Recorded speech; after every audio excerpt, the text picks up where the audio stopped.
이건 보면은 뭘 의미하느냐, 뭘 의미하는 것은 확실하게 알 수 있을 것입니다. 그래서 이 위헌정당, 북한과 종북적인 노선과 활동을 하는 위헌정당을 헌법이 있음에도 불구하고 없애지 못한다고 하면은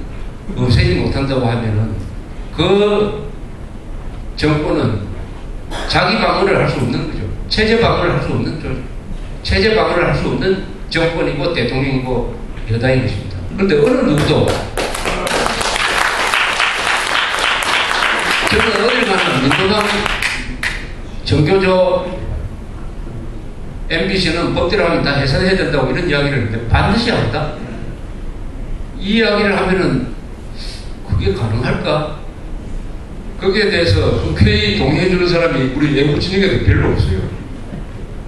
그만큼 이게 법 집행을 흐리멍텅하게 하는 데 대해서 우리 애국 운동하는 분들도 그냥 습관이 돼가지고 문제의식을 안 느낄 정도로 이렇게 되어버렸습니다. 그 유명한 개구리 이야기 있지 않습니까? 개구리를 펄펄 끓는 물에 집어넣어버리면 당장 뭐 뛰쳐나오지만은 찬 물에 넣었다가 서서히 온도를 높이면 죽을 때까지 안 나온다는 거 아닙니까? 이게 뜨겁다고 생각 안 하고 아주 따뜻하다고 착각하고 있다가 그냥 삼켜서 죽는다는 이야기인데, 그런 과정이 1987년 이후부터 진행된 게 벌써 20년 되니까 애국운동 한다는 분들까지도 이 가장 근원적인 문제의식에 이 민감하지가 못해가지고 행동을 하지 않고 있습니다. 그러니까 아주 이 목소리가 아주 작아요. 작습니다. 그러면은 어떻게 되냐. 법 집행하는 사람도 이게 여론이 일어나지 않으니까 이거 잘못 건드렸다가는 역풍을 맞겠다 해가지고 또 법을 집행을 안 하게 돼요. 이 여론과 법 집행이 이 대중사회에서는 한데 엮여서 돌아가고 있는 것입니다. 그 다음에 또 방법이 있어요. 앞으로 국회의원이 나오든 대통령 후보로 나오든 그 사람이 과거에 뭘 했느냐 하는 것을 보는 것이죠. 이것은 이제 법으로 막는 것이 아니라 투표를 안 하는 방법으로서 간첩이 국회의원 되고 청와대 들어가는 것을 막는 방법이죠. 제일 확실한 것은 현재로는 뭐냐, 6.15 선언을 지지했느냐 반대했느냐. 6.15 선언을 지지하느냐 반대하느냐. 6.15 선언을 지지한 사람한테는 절대 표를 주시면 안 됩니다. 그건 뭐 말씀 못 드릴 필요 없어요. 그 다음에 중요한 게 주한미군 철수입니다. 주한미군 철수. 6.15 선언 다음으로 중요한 게 6.15 선언 지지한 사람은 우리가 표를 찍어서는 안 된다라고 하면 여기에 해당되는 사람이 우리 국회의원, 현직 국회의원 중에서 한 40%는 해당될 거예요. 한 달당 안에도 지지한 사람이 꽤 있으니까. 그러나 그 지지의 그 정도를 봐야죠. 이게 그냥 뭐 자기도 모르게 도장 찍었는지 정말 나가서 소신대로 지지를 했는지 하는 걸 보고 판단을 해야 되는 거죠. 그 다음 절대 용서할 수 없는 것은 주한미군 철수론자입니다.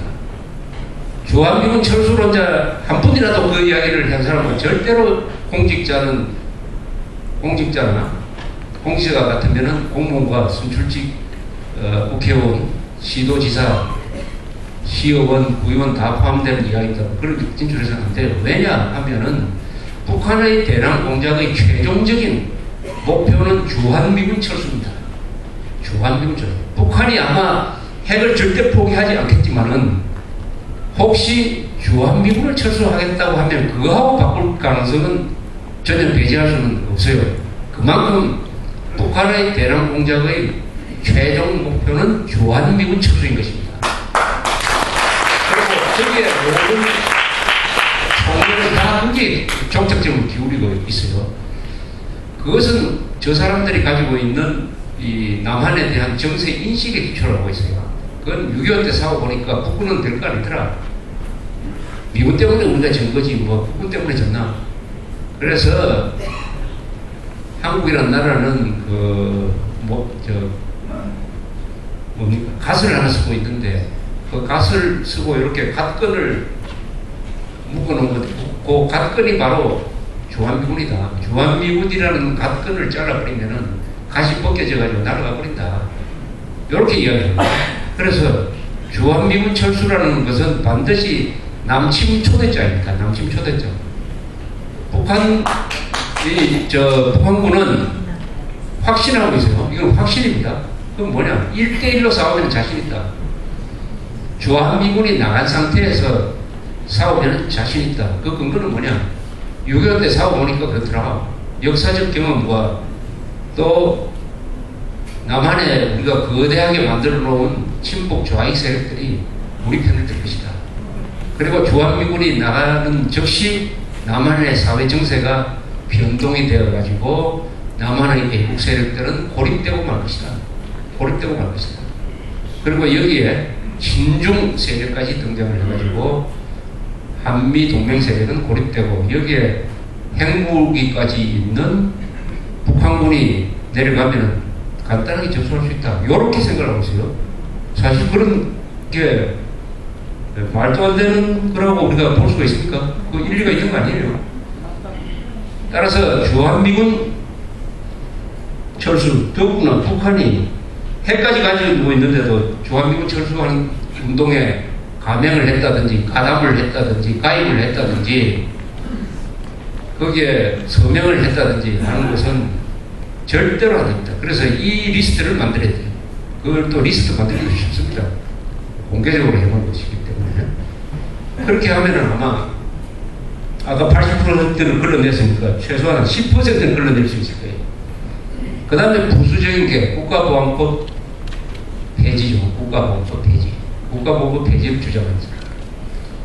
개정 주장은 조금 요구하더라도 최소한 국가보안법 폐지 주장, 그리고 주한미군 철수 주장, 6.15 선언 지지자, 요 세 개는 거의 다 연결이 됩니다. 한 사람이 하나 하면 나머지를 같이 따라하는 경우가 많다고 볼 수가 있습니다. 요런 사람을 가려낸다. 그래서 리스트를 참 많이 만들어야 돼요. 우리 애국운동하는 사람들이 이 이름 관리를 참 잘해야 됩니다. 그래서 이름을 보면 요 사람이 과거에 뭘 했지 해가지고 그 이름 관리를 지금 제일 잘하고 있는 게 우리 김성욱 씨니까. 그래서 우리 그런 사이트도 또 만들어가지고 지금 사이트를 만드는 준비를 하고 있습니다만 그 다음에 또 우리가 주의해야 될 사람이 있습니다. 진짜 간첩은 어떠냐? 진짜 간첩이 좌익 활동한다고 보십니까? 진짜 간첩이 있다면 아마 우파운동 많이 하고 있을 거예요. 진짜 간첩은. 우파운동 하면서 뭘 하느냐? 양비론을 펴는 자입니다. 양비론. 양비론을 펴는 자가 누구냐? 송도율 같은 양비론을 펴는 자가 있어요. 송도율. 송도율이는 선책을 보면은 북한만 칭송하지 않습니다. 북한도 비판을 해요. 남한은 아주 본질적인 비판을 합니다. 그러니까 북한이 못 산다는 정도의 비판을 해요. 그러나 북한이 학살자다, 납치를 일으키고 있다, 이런 비판은 절대 안 합니다. 그러니까 가난하다는 정도의 비판을 해요. 가난하다. 그러니까 남한은 정통성이 없는 정권이라는 비판을 합니다. 요 정도의 비판을 하는 것은 아주 위험한 인간들이에요. 이것은 자기 신분을 감추는, 김낙동이라는 사람이 간첩으로 구속되었을 때 그 사람이 과거에 썼던 자료를 다 보니까 전부 양비론입니다. 절대로 북한 편은 안 들어요. 요런 사람을 제일 주의해야 됩니다. 이 양비론 펴는 사람. 양비론의 틀을 통해서 대한민국을 작살내는 사람이에요. 그리고 북한에 대해서는 하나마나한 아무런 무해한 요런 사람이 간첩일 가능성이 있다 이거죠.